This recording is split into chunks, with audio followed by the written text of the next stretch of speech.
Hi everyone, today is April 23rd. I'm at Tiantan. I guess in English it's called what? The Temple of Heaven. I think it's built in 1420. It's used for like the emperors to worship the heavens apparently. So now it's in a park. So like they built a park around that temple.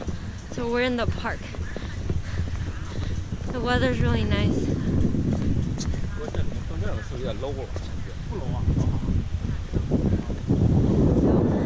There are some tourists that are here to visit the place, but a lot of locals do hang out here. So next to me, like I'm walking to like all these people dancing. They're just chilling in the park and dancing.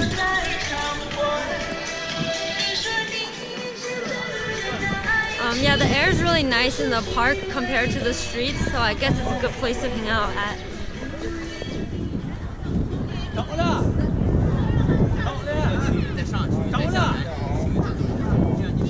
I believe it's been used since the Ming Dynasty. So the Ming emperors and the Qing emperors use this every year.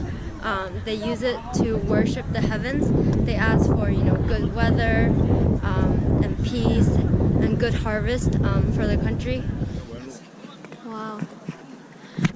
So you guys see this?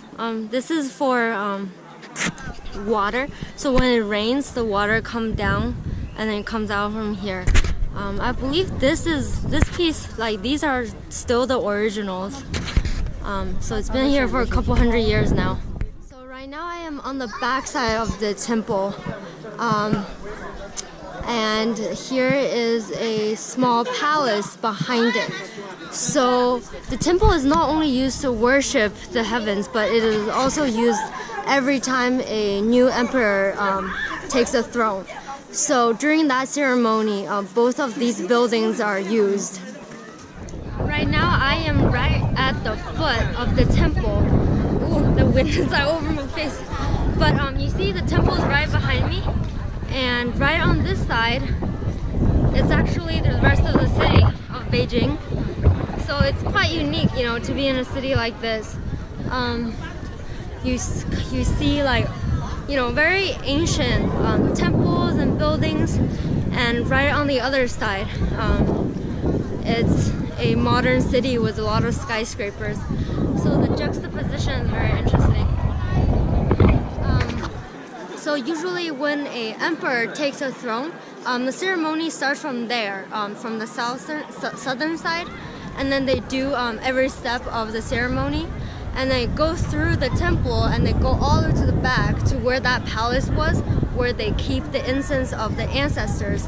So the new emperor would, pay his respects to the old emperors, and then he would go back out this way, I believe, and then go take the throne over there.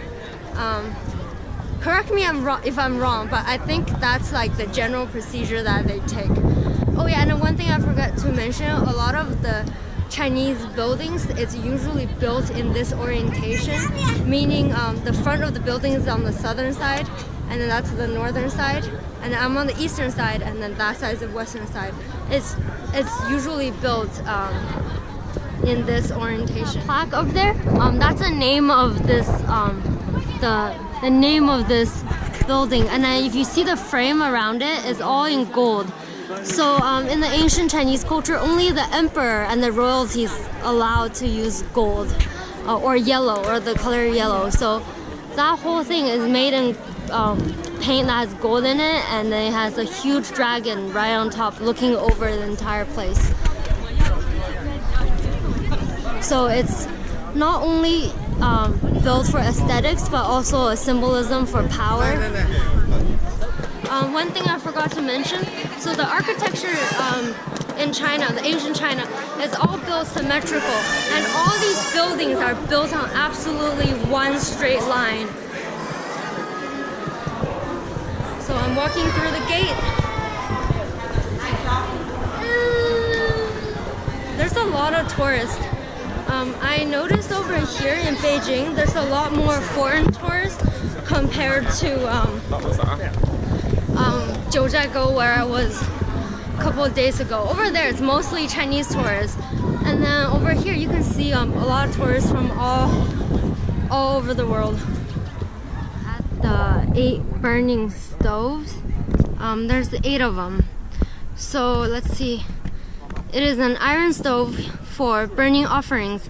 8 stoves placed here were used to burn offerings placed in front of the tablets of the first 8 generations of the Qing emperors who were worshipped as the ancestry deities. Interesting. So there's 8 of them. There's 4 on that side and then 4 on this side. I am at a gate and it's connected to this really long wall. The wall is known as the echo wall. If a person talks on one side, the other person can hear it. So it's really cool how the architecture is built. So all the buildings are behind me in one line over there. And what's in front of me, behind this gate, is a circular mound. So we're gonna see the altar. The altar is built in a really unique way. The stairs are built in multiples of 9, which symbolizes the 9 layers of the heaven. And those stairs were in multiples of 9. And I believe these stones that are built in a circular fashion are also in multiples of 9. And then let's see, how many layers are there? 1, 2, 3, 4, 5, 6, 7, 8, 9. So these are built in 9 layers as well. Not only this is in 9 layers, but each of these are built in, each layer is built in a multiple of 9. So for example, that's 9 times 9, the outermost layer, and the one inside that will be 8 times 9, and then this will be 7, so on. It's really cool. So one thing I really like about Chinese architecture is that, you know, every piece is put in together in such a unique fashion with a lot of symbolism. Not only the design of each of the pieces, but also also the number and the math behind it. And then this whole place is built with mostly just stone and wood, and it's built without a single piece of nail. So it's really cool how everything is put together. And that's the heavenly center stone, in Chinese known as 天心石. So during certain ceremonies, the emperor would stand or kneel right there, and then supposedly over here his voice will be heard by the heavens if he does his prayers right here. Further view of the altar. These little poles on each layers are also built in multiples of 9.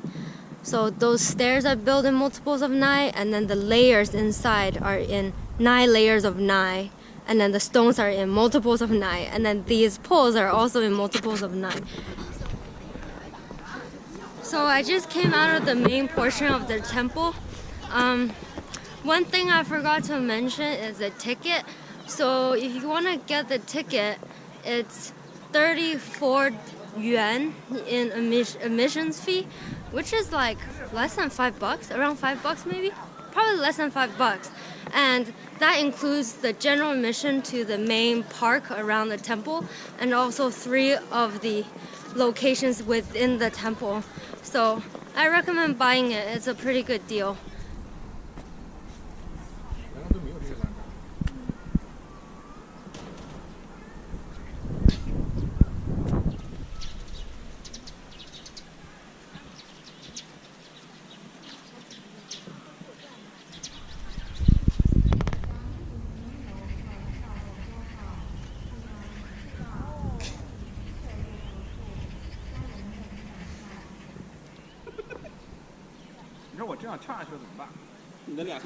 So I'm still in the the temple, the park around the temple.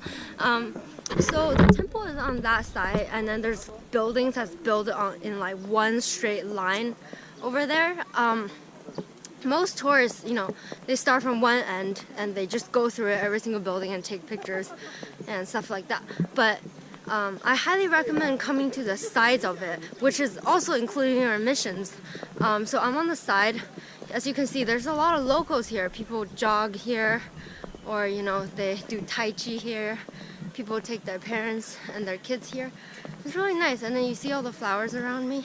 So if you are, you know, coming here by yourself and not with a tourist group, I highly recommend checking out the areas around the temple, not just like in that one line. It's really nice because Beijing is such a busy and huge city, and it's so nice to have like some peace and quiet in like a park, you know, right in the middle of it. And right now all the flowers are blooming and the trees are so green, and there's a lot of birds. Right now it's about 5:30 in the afternoon, so it's still, the sun's still out. The sky is so blue today. I think there's a kid behind me.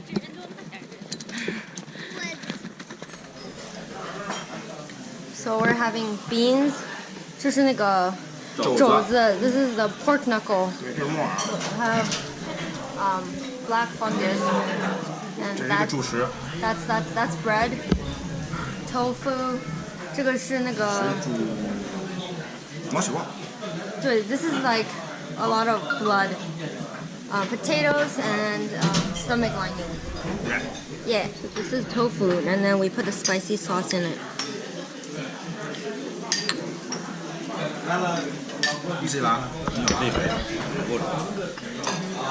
Right now it's 8:40. We just came out of the restaurant. We started eating maybe around like 6:15, so we've been here for a while. Yeah, this place was pretty good. Alright, time for a walk.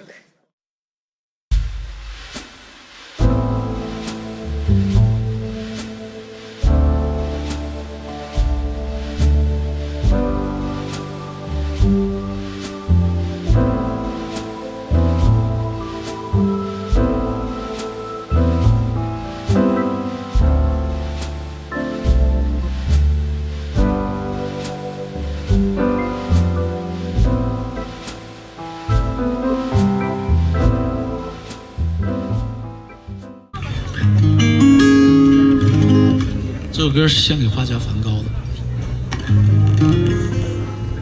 Starry, starry night, picture cloud and blue and gray. The calendar summer's day, without a note of darkness in my soul. Shadows on the hill, sketch trees and daffodil, catch breeze and winter chill, in colors on the slowing landing land. Now I understand what you tried to say to me, and how to suffer for your sanity, and how to try to set them free. They would not listen, they did not know how. Perhaps they listen.